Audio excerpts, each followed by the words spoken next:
நாளும் ஒவ்வொரு துறையிலிருந்து சிறப்பு விருந்தினர்கள் வந்து அந்த துறையை பற்றி நம்மிடையே பல முக்கியமான தகவல்களை பகிர்ந்து கொண்டு வருகிறார்கள். அந்த வகையில் இன்றைக்கு நாம் சந்திக்கவிருக்கும் சிறப்பு விருந்தினர் எந்த துறையிலிருந்து வந்திருக்கிறார் என்பதை கவனிக்கலாம். நிகழ்ச்சியில் அடுத்த பகுதியாக வரவிருப்பது சிறப்பு விருந்தினர்.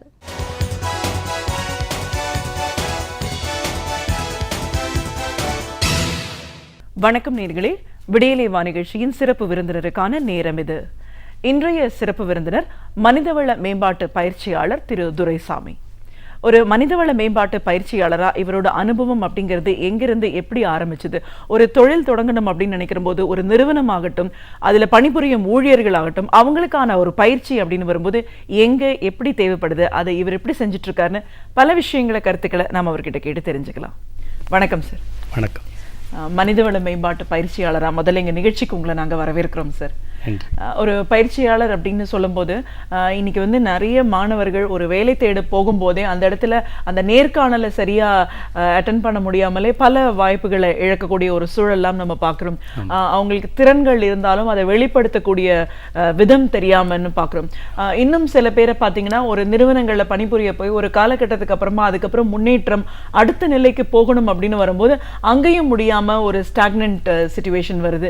அதெல்லாம் பார்க்கும்போது அந்தந்த நேரத்துல அவங்களுக்கான ஒரு திறன் மேம்பாட்டு பயிற்சி அப்படிங்கிறது ரொம்ப தேவையா இருக்கு. அந்த இடத்தை தாண்டும் போதுதான் அவங்களுக்கான முன்னேற்றம் கிடைக்கும் அப்படிங்கறத பாக்குறோம்.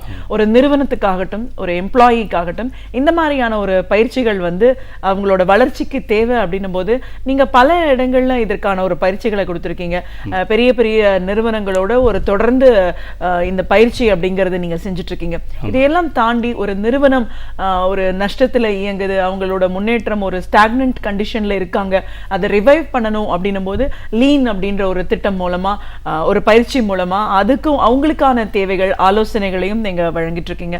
ஒரு மனிதவள மேம்பாட்டு பயிற்சியாளரா, ஆலோசகரா உங்களுடைய பயணம் சார்ந்த பல விஷயங்களை எங்களோட இன்னைக்கு நீங்க முழுமையா பகிர்ந்துக்கணும் சார்.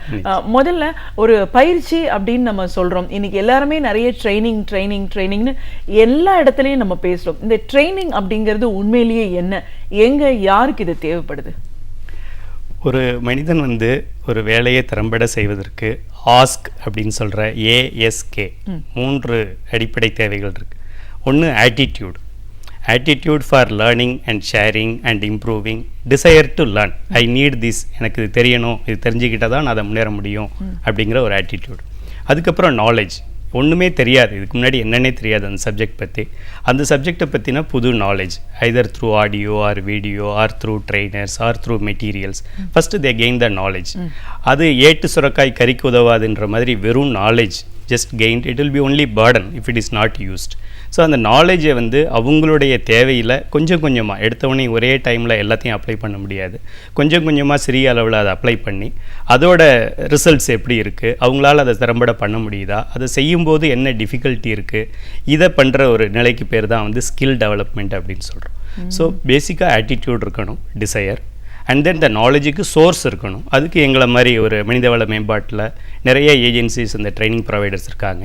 வெறும் ட்ரைனிங்கை மட்டும் அட்டன் பண்ணோம், இன்றைக்கி ஒரு ட்ரைனிங் அட்டன் பண்ணோம், ஒரு சர்டிஃபிகேட் வாங்கினோம் அப்படின்றது இல்லாமல் இன்றைக்கி அட்டன் பண்ணின இந்த ட்ரைனிங், இன்றைக்கி கற்றுக்கிட்ட ஒரு விஷயங்கள், இந்த விஷயங்களை வந்து எப்படி என்னுடைய நடைமுறை வாழ்க்கையிலேயோ, என்னுடைய அலுவலக வாழ்க்கையிலேயோ, என்னுடைய அதர் ஏரியாஸ்லேயோ நான் அதை எப்படி அப்ளை பண்ணணும் அப்படிங்கிறத அவங்க அப்ளை பண்ணுறதுக்கு பேர் வந்து அந்த ஸ்கில் டெவலப்மெண்ட் அப்படின்னு சொல்கிறோம். இந்த ASK இது 3 சேர்ந்த ஒரு விஷயங்கள் தான் வந்து இந்த ட்ரைனிங் அண்ட் டெவலப்மெண்ட்டுக்கு ஒரு அடிப்படை தேவையாக இருக்கிறது. கண்டிப்பாக சார். இப்போ இந்த பயிற்சி ட்ரைனிங் அண்ட் டெவலப்மெண்ட் அப்படின்னு நம்ம பேசும்போது இதை 3 களங்களில் நம்ம பிரிச்சுக்கலாம் சார். முதல்ல ஒரு மாணவராக முதல் ஒரு படி எடுத்து ஒரு பணிக்கு போகிற சூழல், அப்புறம் பணியில் இருந்த காலகட்டத்தில் முன்னேற்றம் அப்படின்ற வர அந்த நிலை, அதுக்கப்புறமா அந்த நிறுவனத்தோட வளர்ச்சி இப்படின்னு பிரிச்சுக்கலாம். முதல்ல மாணவர்கள் பருவம், அந்த வந்து ரொம்ப ஒரு விளையாட்டு பருவமாக இருந்துட்டு ரொம்ப எதையுமே லைட்டாக எடுத்துக்கக்கூடிய ஒரு சூழல் நம்ம காலேஜ் அப்படின்னு சொல்கிறோம். இன்னைக்கு அதுவே ரொம்ப ஸ்ட்ரெஸ்ஃபுல் லைஃபாக இருக்கக்கூடிய ஒரு சூழலும் இப்போ இருக்கு. ஒரு நம்ம காலேஜ் விட்டு வெளியே வரும்போதே கேம்பஸ்ல செலக்ட் ஆயிடணும், பிளேஸ்மெண்டோட தான் வெளியில வரணும் அப்படின்ற ஒரு எண்ணம் மாணவர்கள், பெற்றோர்கள் எல்லாருக்குமே ஒரு பெரிய திணிப்பா இருக்கிறத நம்ம பார்க்கிறோம். ஆனா அதுக்கெல்லாம் ஒரு முக்கியமான விஷயம் அப்படின்னு நம்ம சொல்லும் போது அந்த நேர்காணல் இன்டர்வியூவை அட்டென்ட் பண்ற முறையும், ஒரு நிறுவனத்தோட தேவைகளை புரிஞ்சு அதற்கான ஒரு திறன்களை வளர்த்துக்க வேண்டிய ஒரு சூழலும் இந்த காலேஜ் டேஸ்ல முக்கியமானதா இருக்கு. ஸோ இப்போ மாணவர்கள் அவங்களுக்கான ஒரு பயிற்சி அகடமிக் தாண்டி பயிற்சி அப்படின்னு வரும்போது என்னெல்லாம் தேவைப்படுது? ஒரு நிறுவனத்துல அவங்களுக்கான ஒரு அங்கீகாரம், ஒரு பிளேஸ்மெண்ட் கிடைக்கணும் அப்படின்னு நினைக்கிறவங்க அந்த காலகட்டத்தில் என்ன பண்ணணும்? ஒரு நிறுவனம் அப்படின்னு நம்ம எடுக்கும்போது 2 தேவைகள் இருக்குது. ஒன்று வந்து டெக்னிக்கல் ரெக்குயர்மெண்ட்ஸ் அப்படின்னு சொல்லுவோம். அந்த நிறுவனத்தில் அது என்ன நிறுவனம், அவங்களுடைய தொழில்முறை என்ன, அதோட பிஸ்னஸில் இருக்கிற டெக்னிக்கல் திங்ஸ் என்ன. இது ஒரு சாஃப்ட்வேர் கம்பெனி அப்படின்னாக்க ஓகே, அங்கே ப்ரோக்ராமிங் எழுதணும், ப்ராடக்ட்ஸ் டெவலப் பண்ணணும், ஒரு சிஸ்டம் டெவலப் பண்ணணும், நம்ம எழுதின ப்ரோக்ராம் வந்து அவுட்புட் தரணும். இது டெக்னிக்கல் ரெக்குயர்மெண்ட்ஸ். இது போக soft skills, that is a communication skills, working as a team, managing emotions. So இது வந்து சாஃப்ட் ஸ்கில் டெவலப்மெண்ட். ஸோ இது 2மே இருந்தால் தான் எந்த ஒரு நிறுவனத்துலையும் அவங்க ஒரு கேண்டிடேட்டை செலக்ட் பண்ணும்போது technically very strong, but E cannot work with other members, கூட சேர்ந்து யாரோட ஒர்க் பண்ணி ஒரு டீம் ஒர்க் இல்லை அப்படின்னு சொன்னாங்க, டீம் டைனமிக்ஸ் இல்லை அப்படின்னா they don't select that candidate. அதே மாதிரி ரொம்ப எல்லாத்தையும் ஹாய் ஹாய்னு ஃப்ரெண்டாக பேசுகிறாரு, ஜாலியாக இருக்காரு, at the same time technically very வீக்னாலும் அவங்க எடுக்க மாட்டாங்க. ஸோ ஸ்டூடெண்ட்ஸ் வந்து ஒரு வேலைக்கு நம்ம போகணும் அப்படின்னாக்க என்ன மாதிரியான டெக்னிக்கல் ஆஸ்பெக்ட்ஸ் இருக்குது, அது வந்து கோர் அப்படின்னு சொல்லுவாங்க. இப்போ இன்ஜினியரிங்கில் வந்து அதை கோர் டிசிப்ளின் அப்படின்னு சொல்கிறாங்க. மெக்கானிக்கல் படித்தவங்க வந்து ஐடிக்கு போகிறத விட மெக்கானிக்கல் லைன்லேயே போகிறது, எலக்ட்ரானிக்ஸ் படித்தவங்க எலக்ட்ரானிக் ஜாப்லேயே போகிறது வந்து கோர் இண்டஸ்ட்ரி அப்படின்னு சொல்கிறாங்க. ஸோ அந்த கோரில் நமக்கு இன்டர்வியூ பண்ண போகிற கம்பெனிஸ், நம்ம ப்ராஸ்பெக்டிவ் கம்பெனிஸ், நம்மளுடைய ப்ராஸ்பெக்டிவ் எம்ப்ளாயர்ஸ் யார், அவங்கள வந்து என்னென்ன மாதிரி ப்ராடக்ட் பண்ணுறாங்க, இப்போது நெட்டில் போய் சர்ச் பண்ணலாம், அந்த கம்பெனியை பற்றின ப்ராடக்ட்ஸு, கஸ்டமர்ஸ் எல்லா டீட்டெயிலும் அதில் இருக்குது. So they have to know more about technical aspect of the company products, processes. Same time how to communicate, how to present themselves, how to work with the team. One is the individual skills, another one is the team working skills. இதுக்கப்புறம் they just see the sincerity, attitude, அது மாதிரி ஒரு 2-3 parameters பார்க்குறாங்க. So இது 2த்துலேயுமே அவங்க அந்த எங்கே அந்த ட்ரைனிங் கிடைக்குதோ, இப்போ காலேஜஸ் சம் ட்ரைனிங்ஸ் அரேஞ்ச் பண்ணுறாங்க. Some of the colleges they mainly focus on interview skills. இன்டர்வியூவில் நீங்கள் எப்படி உட்காரணும், எப்படி பேசணும், எப்படி பண்ணணும், என்ன பேசணும் அப்படின்றது அவங்களுக்கு இன்புட் இல்லை. ஸோ என்ன பேசணும்னு தெரியாமல் அங்கே போய் நீட்டாக உட்காந்து பேசுறதுக்கு என்ன இருக்குது. So there are some colleges they focus on technical things, but they don't help on communicating that. So candidate is very good, very knowledgeable, but அவங்க கேட்குற கேள்விக்கு அந்த சிங்க்ரனைசிங் ஆன்சர்ஸ் கொடுக்காததுனால they fail in the thing. So இந்த colleges அவங்க training plan பண்ணும்போது இந்த ஸ்டூடெண்ட்ஸுக்கு பிளேஸ்மெண்ட் எய்ம் பண்ணாங்கன்னா, ஒன்று எப்படி டெக்னிக்கலுக்கு இம்பார்ட்டன்ஸ் கொடுக்கணும், அதே மாதிரி behavioural aspects, presentation skills, communication skills, இது 2ஐயும் பண்ணினா தான் அந்த ஸ்டூடெண்ட்டுக்கு வந்து ஒரு ஃபுல் ஃப்ளெஜ்ட் கேப்பபிலிட்டி பில்டப் ஆகும். அதை வச்சு தான் they can get the job. Any one lagging will lead to not selection of the candidate. இந்த மாதிரியான ஒரு பயிற்சிகள்லாம் வந்து என்ன கால டியூரேஷன் சார், இந்த ட்ரைனிங் அப்படின்ற பீரியட் எவ்வளோ? இது ஆக்சுவலாக அவங்க காலேஜில் கரிக்குலம் எல்லாம் இருக்குது. மேபி ஒரு 10-20 mandates specifically during the last year or third year, அந்த மாதிரி first 2 years if they are not exposed, it's fine. The last year of the duration la at least some 20 mandates specifically for technical things, some 20 mandates specifically for behavioral aspects. It can be on weekends, it can be as a during the curriculum. So in the 20 plus 20 40 mandates if they spend, I think they will be able to succeed in any of the placement opportunities. Okay. So இப்போ next ஒரு பணியிடங்கள்லையும் வந்து நிறைய நிறுவனங்கள் வந்து இப்படி higher பண்ணிக்கிறாங்க. உங்களை மாதிரியான ஒரு ட்ரைனிங் இன்ஸ்டிடியூஷன்ஸை வந்து எடுத்து எங்களோட எம்ப்ளாயீஸ்க்கு ட்ரைனிங் கொடுங்க அப்படின்றாங்க. ஒரு படிச்சுட்டு இந்த மாதிரியான ஒரு நேர்காணலாம் கம்பெனியோட ரெக்குயர்மெண்ட்ஸ் எல்லாம் பார்த்து எல்லாம் முடிஞ்சதுக்கப்புறம் தான் இவங்களை செலக்ட் பண்ணி நம்ம கொண்டு வரோம். அதுக்கப்புறமா வந்து இந்த பீரியாடிக் ட்ரைனிங் அப்படிங்கிறது ஏன் தேவைப்படுது? அந்த ட்ரைனிங் மூலமாக என்ன மாதிரியான ஒரு டிரான்ஸ்ஃபர்மேஷன் கிடைக்குது? ட்ரைனிங் ஃபஸ்ட்டு அவங்க காலேஜஸில் கொடுக்குறது, even some of the companies induct பண்ண பின்னாடி there will be a induction training. அந்த இண்டக்ஷன் என்ன அப்படின்னா, there is a raw material, ஃப்ரெஷ்ஷாக கம்பெனி உள்ளே வர்றாங்க. Each company has got some organisation structure and there is a culture and there are products and customers and systems. Some of the companies has got ISO system, somebody has got OSHA system, somebody has got some technical systems. So it could be some IT industries. So what is the system being practiced in this company? So far what you have learned is general. ஒரு generalised subject படிச்சிருக்கும்போது technically what is needed for this ஆர்கனைசேஷன்றது தெரியாது. அதனால அந்தந்த organisations வந்து அந்த ஆர்கனைசேஷனுக்கு என்ன வேணுமோ அதை they initially give in a very structured manner induction programme அப்படின்னு சொல்லிட்டு they expose the candidate to all the areas. In fact they send the candidates to each functions, do some observations, come out with your recommendations. அந்த மாதிரி some of the engineer college, institutions, they spend 6 months, 1 year in induction itself. After that only they place the candidate. In the second year only they place.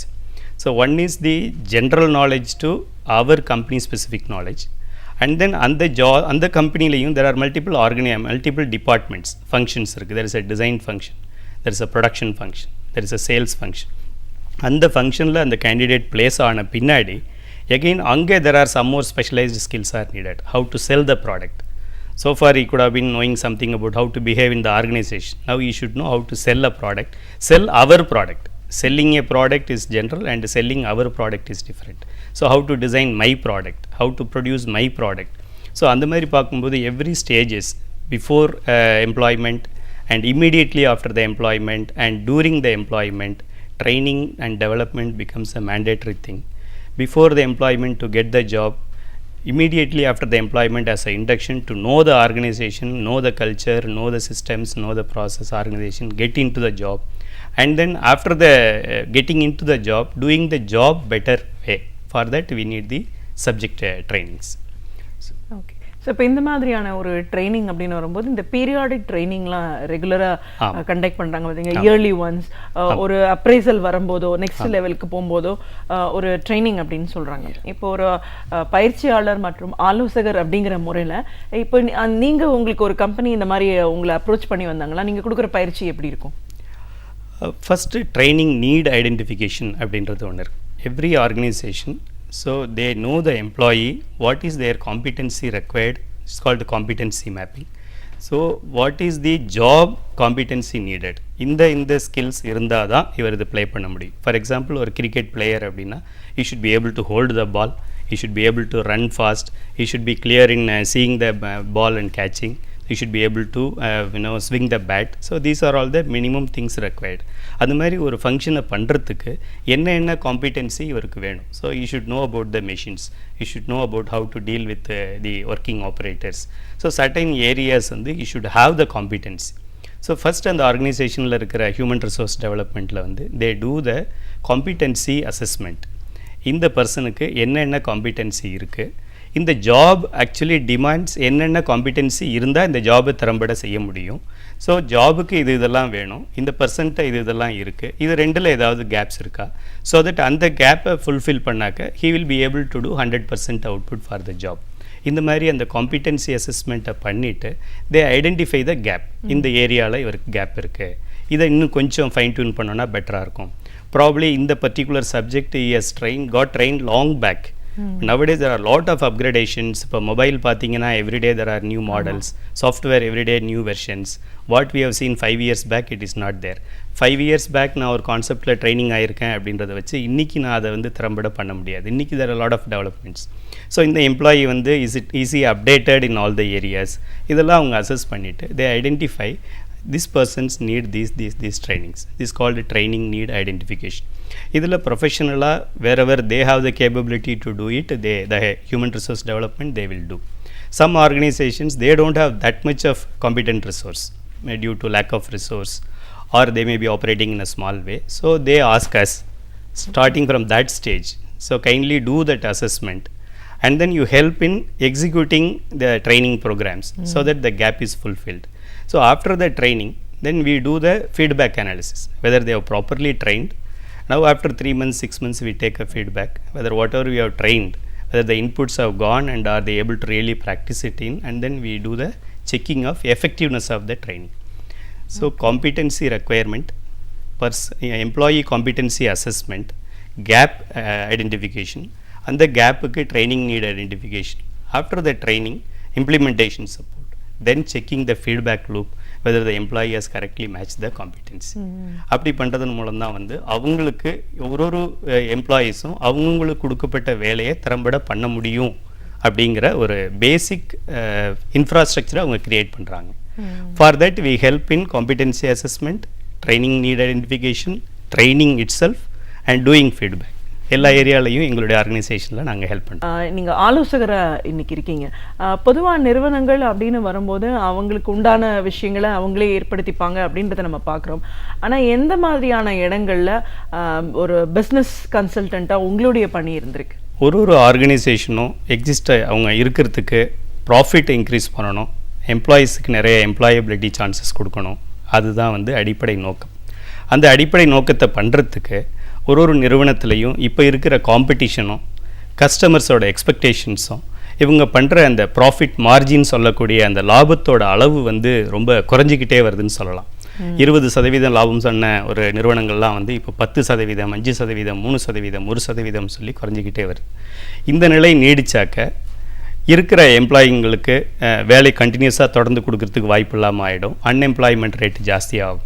So ஒரு நிறுவனத்தை வந்து ஒரு ஸ்ட்ராங்கான ஒரு நிறுவனமாக ஆக்கணும், இன்னும் அது நல்லபடியாக வளரணும் அப்படின்னாக்க இந்த லீன் மேனேஜ்மெண்ட், லீன் மேனுஃபேக்சரிங் அப்படிங்கிற ஒரு செயல்முறை வந்து ரொம்ப ஒரு அவசியமான செயல்முறை. அதில் எங்களுடைய நிறுவனம் வந்து அதில் ரொம்ப ஸ்பெஷலைஸ்டு. ஸோ ஒரு ஆர்கனைசேஷனில் வந்து ஒரு ப்ராஃபிட்டபிலிட்டி வரணும் அப்படின்னாக்க மேன், மெஷின், மெட்டீரியல், மெத்தட்னு சொல்லுவோம். அதாவது மனித வளம் இருக்கிறதுக்கு அவங்களுக்கு உண்டான ட்ரைனிங் நான் முன்னால் சொன்ன மாதிரி என்னென்ன ட்ரைனிங்ஸ் வேணும் அதை கொடுக்குறோம். அது மாதிரி மெஷின் அப்படிங்கிற ஒரு எக்யூப்மெண்ட், அந்த கம்பெனியில் இருக்கிற எக்யூப்மெண்ட்ஸ், மெஷின்ஸ் அதெல்லாம் திறம்பட வேலை செஞ்சால் தான் இந்த எம்ப்ளாயியோட திறமையை அவங்க காமிக்க முடியும். ஒரு சிறந்த எம்ப்ளாயிக்கிட்ட வந்து சரியில்லாத ஒரு மிஷினை கொடுத்தோம் அப்படின்னா இவரோட திறமையை அவர் காமிக்க முடியாது. ஸோ அந்த மெஷின்ஸ், எக்யூப்மெண்ட்ஸ்லாம் எப்படி பர்ஃபார்ம் பண்ணுறது, அதுக்கப்புறம் மெத்தட் ஆஃப் ஒர்க்கிங், ஒரு வேலையை வந்து எப்படி சிறப்பாக செய்கிறது, திறம்பட எப்படி செய்கிறது, ஃபாஸ்ட்டாக எப்படி செய்கிறது, விரயம் குறைவாக எப்படி செய்கிறது, இந்த வழிமுறைகளெல்லாம் வந்து மெத்தடுன்னு சொல்கிறோம். மெட்டீரியல் அப்படிங்கிறதுல வந்து இந்த நம்ம வாங்கக்கூடிய ரா மெட்டீரியல் அதெல்லாம் வந்து விரயங்கள் ஆகாமல் எவ்வளோ மெட்டீரியல் வாங்குகிறோமோ அது அத்தனையும் சேல் பண்ணுற அளவுக்கு என்ன வழிமுறை இருக்குது அப்படிங்கிறத பார்த்து இந்த வழிமுறைகளை ஒரு நிறுவனத்துலேயும் சில நிறுவனங்களுக்கு தெரிஞ்சிருக்கும், நாலேஜ் இருக்கும், அதை இம்ப்ளிமெண்ட் பண்ணியிருக்க மாட்டாங்க. இம்ப்ளிமெண்ட் பண்ணுறதுல சில தடைகள் இருக்கும், சில பயங்கள் அவங்களுக்கு இருக்கும். இது பண்ணால் நடக்குமா நடக்காதா அப்படிங்கிற ஒரு சந்தேகங்கள் இருக்கும். அந்த வகையில் வந்து நாங்கள் இதோட ஸ்பெஷலிஸ்ட்டாக இருக்கிறதுனால அந்த நிறுவனங்களில் வந்து அதை நடைமுறைப்படுத்தி காமிக்கிறது, அதை ஹேண்ட் ஹோல்டிங்னு சொல்லுவோம், கையை பிடிச்சி நடக்க வைக்கிற மாதிரி அவங்களுக்கு அதை நடைமுறைப்படுத்தி உங்களுக்கு முன்னால் இருந்த நிலை இப்படி இருந்தது, இப்போ நீங்கள் இப்படி மாறி இருக்கீங்க அப்படின்றத அவங்களுக்கு காமிச்ச பின்னாடி ஆமாம் நீங்கள் சொல்கிறது கரெக்டாக இருக்குது, இப்போ எங்களுக்கு சந்தோஷமாக இருக்குது, இதையே நாங்கள் தொடர்ந்து பண்ணிக்கிறோம் அப்படின்னு சொல்லி அதுக்கப்புறம் அவங்க பல இடங்களில் அதை அனுபவப்படுத்துறதுக்கு வசதியாக இருக்குது.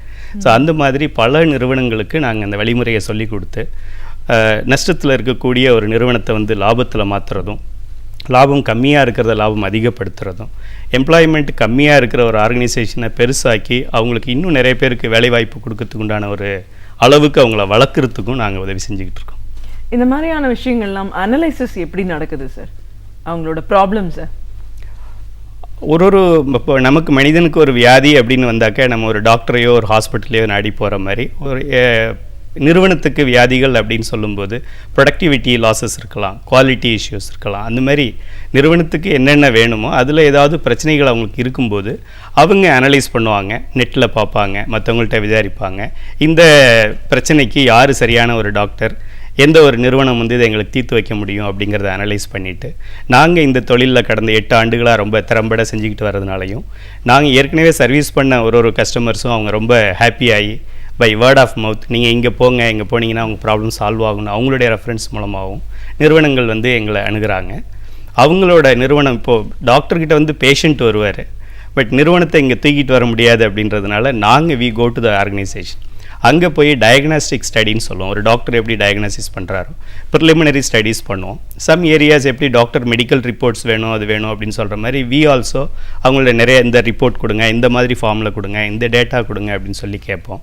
கேட்டு நாங்கள் பண்ண அப்சர்வேஷன்ஸு ப்ளஸ் டேட்டாவில் இருக்கிறது இதெல்லாம் சேர்த்து இவங்களுக்கு என்ன ஆக்சுவலாக வியாதி, சில பேருக்கு வியாதி என்னன்னே தெரியாது, ஏதோ சரியில்லைன்னு சொல்லுவாங்களே தவிர இதனால தான் தெரியாது.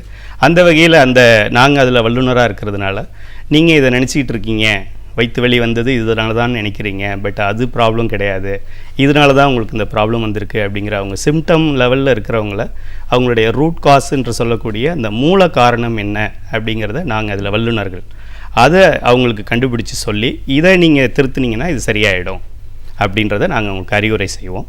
அந்த பிரச்சனைக்கு இப்போ எப்படி டாக்டர் சின்ன பிரச்சனைனா ப்ரிஸ்கிரிப்ஷனோடு நிறுத்திடுறாங்க, அது மாதிரி நாங்களும் இதை நீங்கள் பண்ணால் சரியாயிடும் அப்படின்னு சொல்லலாம். சில இடங்களில் அந்த நிர்வாகத்தில் இருக்கிற உயர் அதிகாரிகள், மேனேஜ்மெண்ட் ஸ்டாஃப் அவங்களுக்கு நாங்கள் ட்ரைனிங் கொடுத்து எப்படி இதை சரி பண்ணணும் அப்படிங்கிறத ட்ரைனிங் கொடுத்து பண்ணுவோம். சில இடங்களில் வந்து ஃபிசியோதெரப்பி பண்ணுற மாதிரி நாங்களும் கூடவே இருந்து பண்ணி காமிச்சு இம்ப்ளிமெண்ட் பண்ணுறதுக்கு ஹெல்ப் பண்ணுறோம்.